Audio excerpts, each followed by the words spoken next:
Arahato Samma Sambuddhassa. Namo tassa bhagavato arahato samma sambuddhassa. Namo tassa bhagavato arahato samma sambuddhassa. Buddhang dhammang sanghang namasami.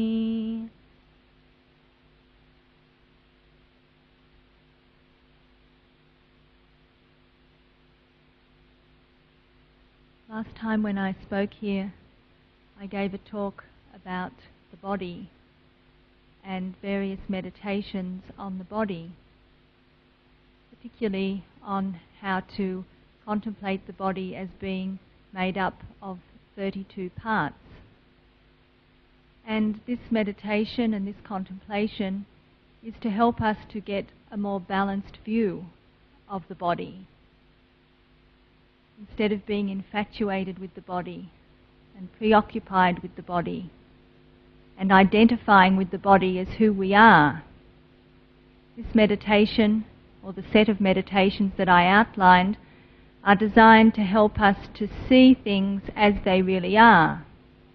And in Buddhism, the three characteristics of existence, which the Buddha said apply to all material form, is that they are impermanent, they don't last, they are unsatisfactory because they don't exist independent of causes and conditions, and they're not self, they're not under our control, they don't belong to us. And so in the body meditations we start to reflect directly on the body in the light of these three characteristics.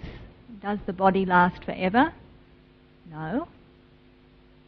Is it unsatisfactory because it has to be looked after and cared for and is always breaking down? Yes. And is it under our control? Can we make it do what we want when we want it? Can we stop it from aging? Can we make it well when it's sick? Are we really in control, or does it operate according to its own nature? Yes, it does. And so we apply the kind of contemplations which I outlined to the body, not to become averse to the body, to hate the body, but to help to be more balanced in our attitude to the body.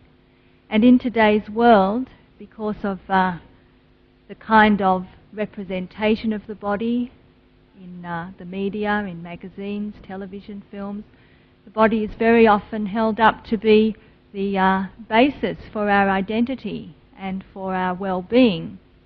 And we can very easily become infatuated with the body and think that our happiness depends just on this body. We get a very unbalanced and unrealistic view of what this body can do for us. So these practices are to help us to get a more realistic and balanced idea about the body. And when we see things as they really are, then our attitudes change. So these practices have to be done repeatedly, again and again over time, so that we break through our wrong way of thinking. And one of the similes that the Buddha gave for this process is a person who's blind from birth wraps themselves in a cloth which everyone tells them is lovely. Because they can't see the cloth for themselves, they have no idea that it's actually blotched and stained and not at all attractive. And so they keep on wrapping themselves in this cloth and using it with great enjoyment. And then one day they recover their sight and they see that the cloth which they've been cherishing and which they thought was so beautiful is actually discoloured and stained. And so immediately they throw it away. So when we see things as they really are, our attitudes change, and we deal with that thing in a more appropriate way. Now, someone was telling me that when they were talking about this kind of meditation with their children at home, their children said, "Oh, you Buddhists, you're always looking on the dark side of things. Why can't you enjoy things, Mum? Why have you always got to be looking on the miserable side?" And this is quite understandable coming from a young person. And the Buddha addressed the attitudes that we have to this body in relation to the pride that we take in our youth and the pride that we take in our health. And when we're young and when we're healthy, when everything's going well for us, it's not surprising that we can't see the other side. It's not surprising that we don't want to see the other side.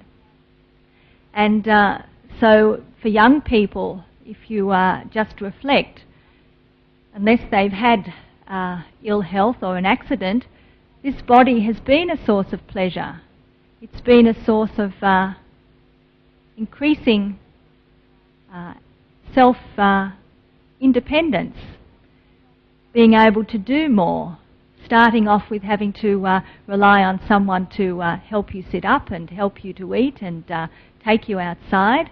As you grow and get bigger, you can sit up on your own, you can feed yourself, and eventually you can walk outside on your own. And as this body gets bigger and stronger and you're able to do more things with it, your whole horizons expand. And so in youth, this body is this vehicle for getting bigger and better and stronger, and for developing this sense of oneself as being independent in the world. And so it's no wonder that it's difficult for young people to relate to this kind of contemplation or to this approach which is trying to see the other side of the body. And very often we can think the same thing. I'll leave this till later, till it really, I really need to reflect on this body. After I'd given this talk last week, someone gave me a newspaper to read. And in the newspaper I saw a very interesting article, and that was the news that Kathy Freeman's husband had just been found to have cancer.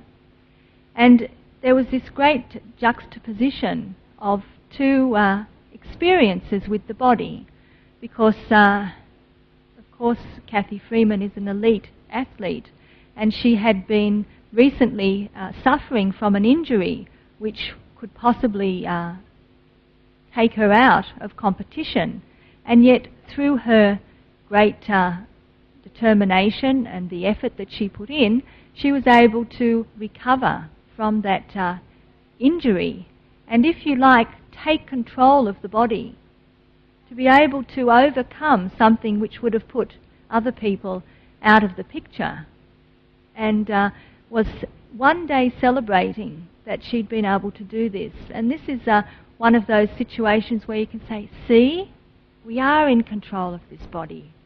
If you just get good enough, if you just put enough effort in, if you're determined enough, you can do anything with this body, even mend a fracture. It's true. But the next day, the news of her husband's illness. And this is something which many people face. Sudden, severe illness. This body lets us down. And so that kind of information, just to reflect on that, so that we get the balanced picture. Certainly we can do marvellous things with this body within limitations, but there are limitations.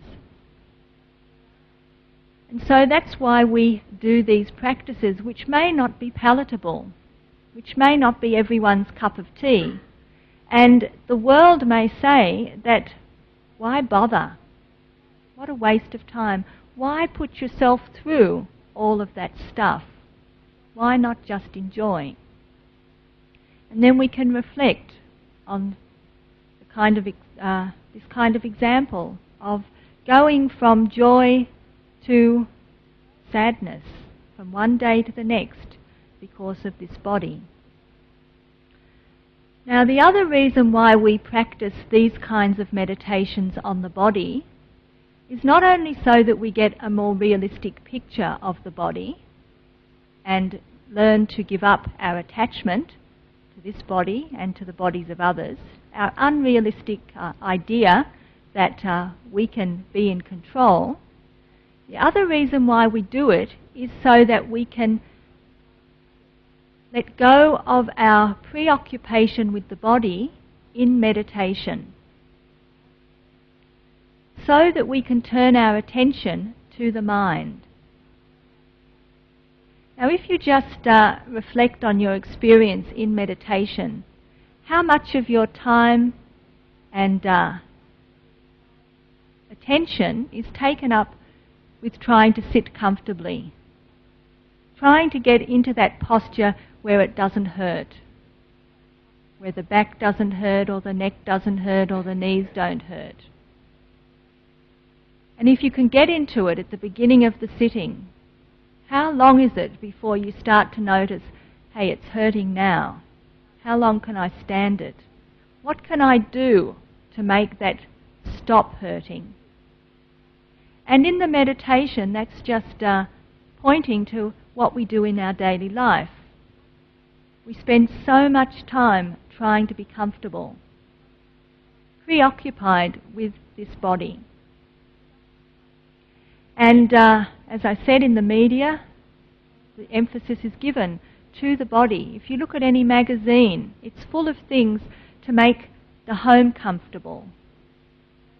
Comfortable for the body. To make the body beautiful, the face beautiful, the hair beautiful. Clean up all the bits of the body that we don't like.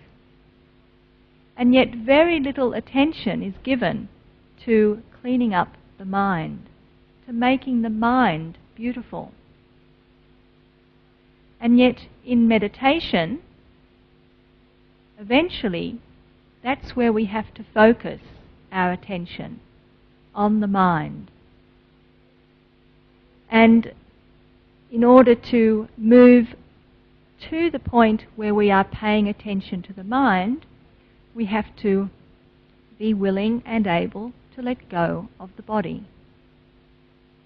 So first we are paying attention to the body with the mind, and as we become less attached to the body, we can put the body aside for the duration of the meditation and pay attention to the mind with the mind.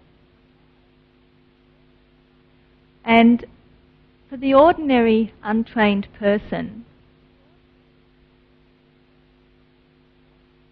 their conception of the mind is thinking. Thinking, thinking, and thinking. That's the mind. And unless we practice meditation, we have no experience that there is any other thing, any other aspect, any other function in the mind apart from thinking. So what we have to do in the meditation practice is to develop the ability to observe the mind in the same way that we observed the body. And that means, first of all, that we take a meditation object, like the breath, which is the body, but it's an anchor point for our attention. And as we try to anchor our attention on the breath, we notice that the mind wanders away. It may wander away because a sound has arisen, but that sound, that hearing consciousness, very quickly gives rise to thinking. And so we are then thinking about the sound. Or we may have a thought arise in the mind from the past, something that we've just done, and we start thinking about the thought. But if we start to observe our experience in the meditation, we can see that thinking is what preoccupies us. It's thinking that takes us away from the breath. So even when we are distracted by the body, it's not only the experience that's happening in the present, but our thoughts about that experience that we get wound up with. Is my knee going to drop off if I don't move? So there's the initial unpleasant feeling, and then there's the thoughts about it. And sometimes we can notice how stupid those thoughts are, but we can't stop them. The mind just goes on and on and on. And our practice is to come back to the meditation object. But we're only willing to do that if we have realized that the thinking is useless or not necessary or not appropriate right now. If we value the thinking, then we will always say, well, I'll just finish this thought. This is a really important one. I better just think it through to the end, because I won't get another opportunity like now to really sort this out. And so we stay with the thinking. And before we know it, that thought's led to another thought and another thought, and we've lost the meditation object altogether. So the first thing that we notice when we are able to stay with the meditation object is that there is the possibility of a space in the mind without thinking. This is a revelation. This is what we can only really know through meditation practice.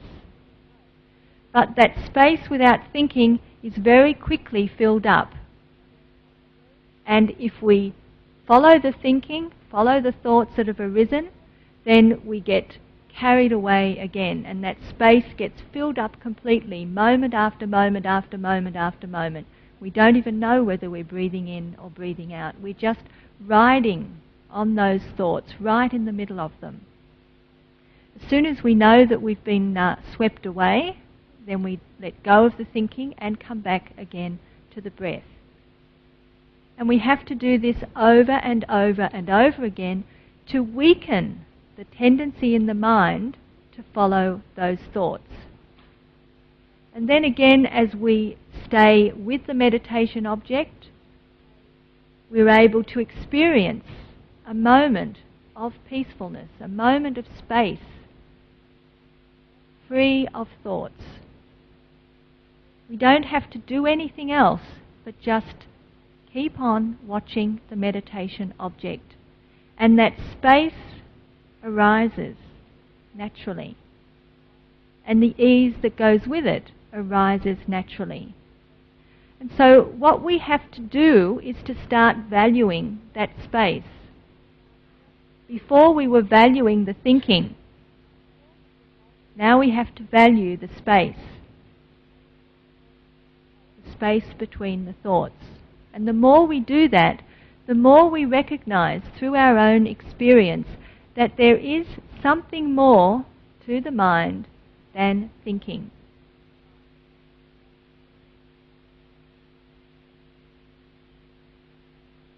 As we continue to practice this basic technique, we make the space between the thoughts longer and longer. And we're able to stay with the breath moment after moment after moment. That space without thoughts is not empty space because we're watching the breath. But there's a sense of ease that arises when the thinking starts to subside. And this is the basic practice that we pursue. And the further we're able to go with it, the more the sense of ease and lightness peace and clarity arises in the mind.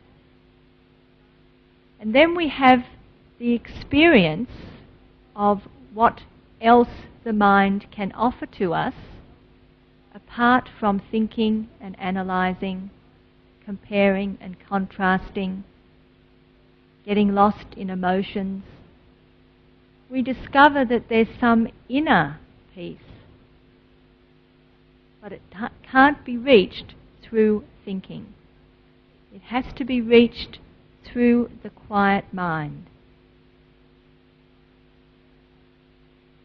This in itself is a big step to take, because the world only knows peace or pleasure or happiness through sense contact, through getting things that we like to eat, hearing sounds that we consider pleasant,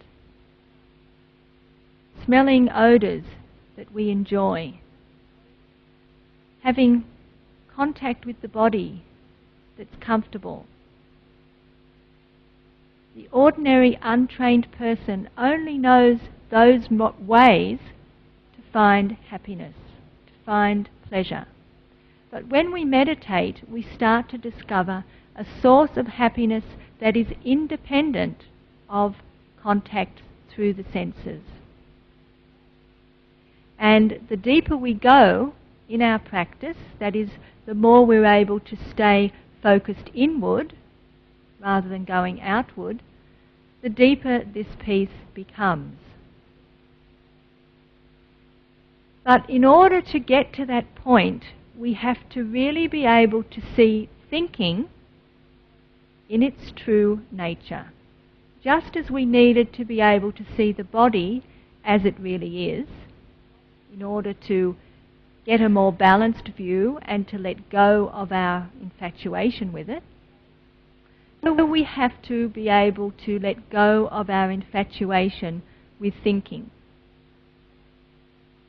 And so we need to be able to examine thinking in the same way that we examine the body, to see it in the light of the three characteristics of existence, that is, impermanence, unsatisfactoriness, and not self.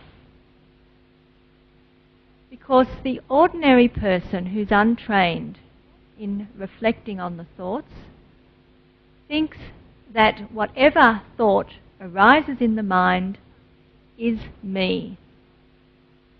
It's my thought. It's arising in my mind. It must be mine. And it must be true because I'm thinking it. And not only must it be true and mine, I must act on it. Thinking precedes speech and action. And we automatically believe our thoughts as being true, as being something I have to do because I thought it. Now normally we don't even reflect in this way. It's just an automatic process. We haven't even considered that thinking might be something that we should reflect on. We just take it as being who I am. Part of me. That's the way I am. But in this training, we are now starting to stand back even from the thought process and to reflect on it. We can only do this once we have developed a little bit of spaciousness in the mind. That is when we've been able to stay with the meditation object long enough to recognize that there is more than just thought in the mind, and then to strengthen that ability to not get swept away by the thoughts as they arise. To observe the thinking without getting lost in the thinking. This is what we call mindfulness. So when we pay attention to the thoughts, we need to be able to reflect on their nature. We can't do that if we're swept away by them. We We can only do that when we have a little bit of distance. So as the mind settles down and becomes more peaceful, we can start to notice the thoughts as they're arising, or just after they've arisen. So the first thing that we can ask ourselves is, where did that thought come from? If I think that this thought is me, is mine, is a part of who I am, where did it come from? What gave rise to it? Did it arise out of nowhere? And when we examine in this way, we can notice that thoughts are produced, are conditioned. They're based on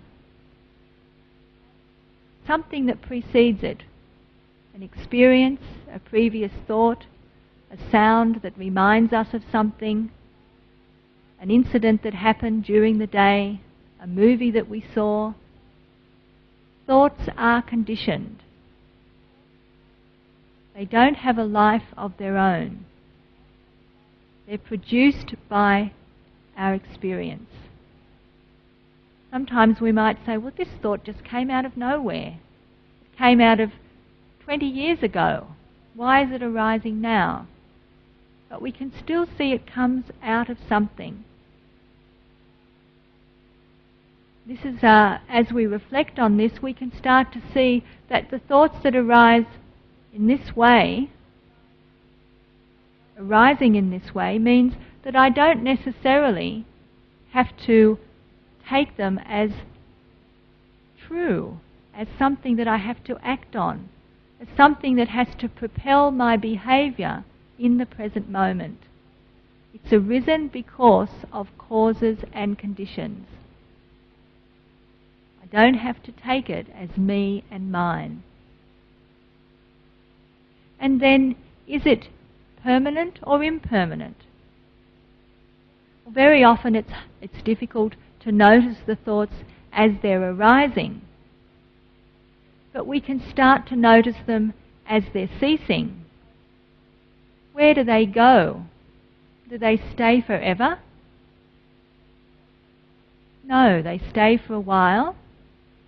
Even if they get elaborated on, even if they get built on, they stay for a while, they change into something else. Maybe we start thinking about our aunt, and then we start thinking about the food she used to cook when we go to visit her, and then we think about the last time we ate that food with someone else, and then the mind goes off in all sorts of directions. So the original thought changes into something else, and may even change and disappear completely. The next thought arises. Again, if it's so impermanent, so fleeting, so much a passing show, do we have to get involved with it? Do we have to believe it? Do we have to follow it as though it's the absolute truth? And then, is this thought for my happiness or for my suffering? And certainly we have lots of happy thoughts. But if we're trying to meditate and watch the breath, then any thought that arises during that time is for our suffering. It's like a plant that is in the wrong place and we call it a weed. It's only a plant.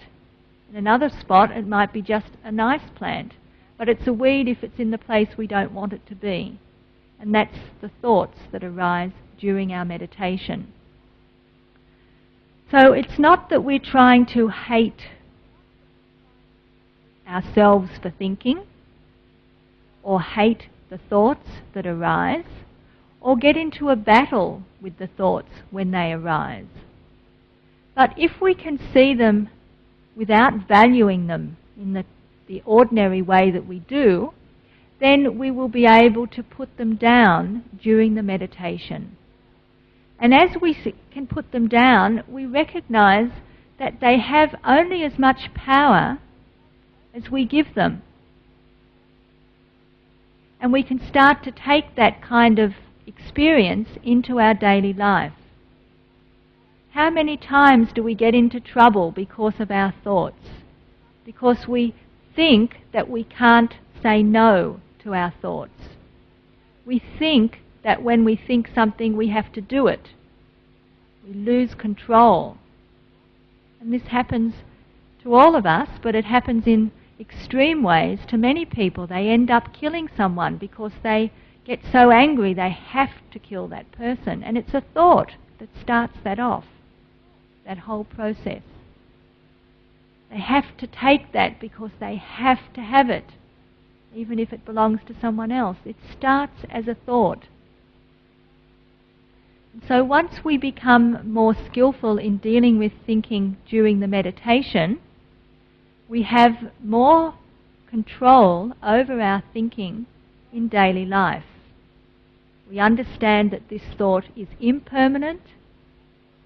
It's going to pass away if I can just be present enough not to get swept away by it. It won't last forever. It'll change into something else. It's coming from somewhere. It's coming from causes and conditions. It's not mine. I don't have to own it. I don't have to believe it just because I'm thinking it. And if it's for my suffering, then why should I want to allow it to have control over my life? And in the meditation this evening, we did the simple practice of noting the thoughts as thinking. And this can be very useful. When we are obsessed with thoughts, or when we are finding that the mind is racing, just to label them as thinking, especially with that perception that these thoughts are not in the right place at the right time, this is not what I want right now, it can cut the momentum of the thoughts, cut them right away, not allowing the mind to get involved with the story that goes with the thought.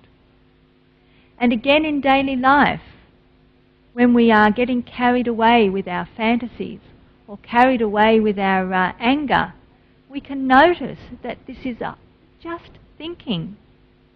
And this thinking, is it for my happiness or for my suffering? Is it permanent or impermanent? Is this really my property? Do I have to follow it through? To be able to reflect in that way takes the energy out of the thoughts. And then when we do that, we experience for ourselves these thoughts don't have to be believed. They don't have to be acted on. And we start to take control of our thinking mind. And then as we practice this and develop it, particularly in the meditation, we realize that there is this quality in the mind which is apart from thinking.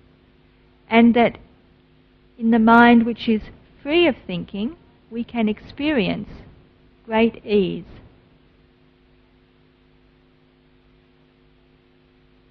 In order to go deeper in our meditation, we have to see through the thinking mind. In order to experience for ourselves that there is something else. And until we experience that ourselves, we're always going to be questioning whether this meditation is really worthwhile. To get through the early stages, particularly when the thinking mind is so domineering, so dominant, we have to have this determination and the patience to persevere. But the insight, the understanding of what thinking is, will help us to persevere, will help us to keep on making the effort even when it's difficult. The other thing that we did during the meditation earlier was at the end of the meditation to deliberately bring into the mind particular kinds of thoughts. And this is the other aspect to dealing with the thinking mind. It's not that all thinking is bad. Obviously, we need thinking to go about our daily life. We need to be able to compare things. We need to be able to refer to our previous experience. We need to be able to plan for the future. But we need to keep thinking in its place. When we are able to see what we can do to ourselves through the kind of thoughts that we allow in the mind, then we also can see the benefit of developing particular kinds of thoughts. And these are the thoughts of loving kindness. Loving kindness is one of the emotional states which we deliberately try to generate. It's a feeling of goodwill and friendliness towards ourselves and towards others. And it's something which we have to very deliberately grow if we want it to develop in our own heart. And so we deliberately bring thoughts of loving kindness into the mind. First of all, just as thoughts, just as wishes, just as words which we say to ourselves. But eventually, those thoughts, which are like planting seeds in the mind, give rise to the feeling, the emotion that goes along with them.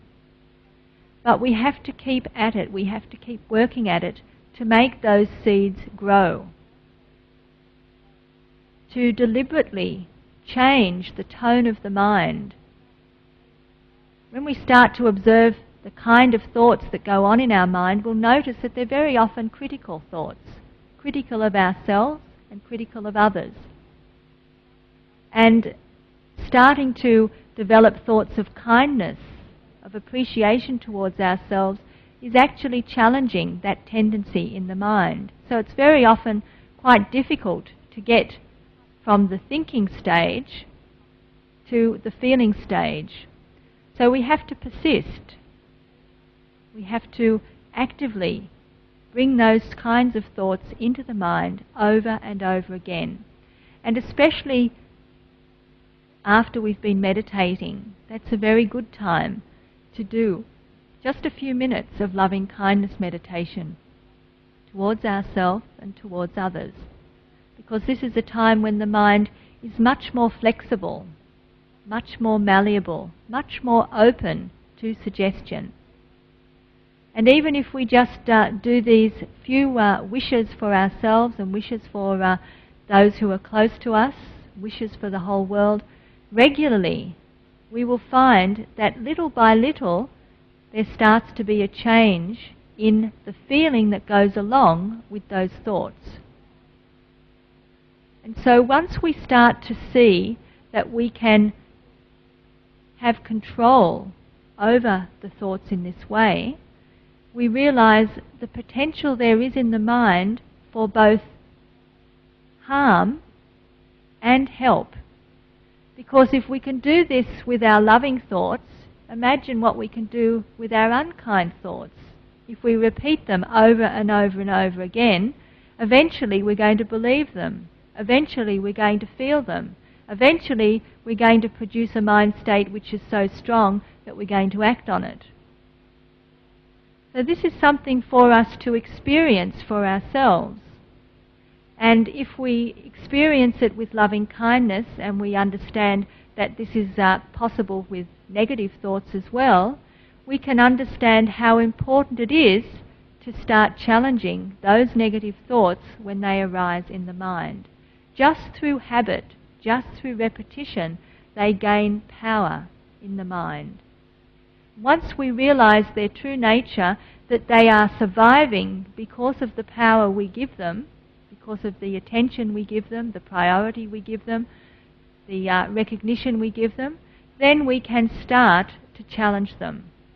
And little by little reduce their influence in the mind, and little by little build up those thoughts which are for our well-being, for our ease, for our happiness.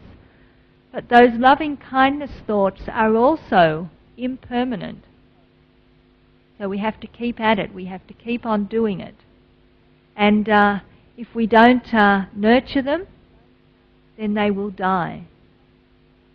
So from both perspectives, from the perspective of what is good for us and what is hurtful for us, we can see that thinking plays a very powerful role in our well-being.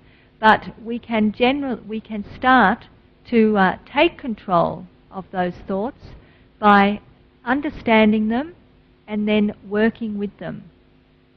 And as we work with them, in our meditation particularly, we become more and more able to let the thoughts go, to stay with the meditation object, and to find the peace that already is present within the mind. We just have to uncover it.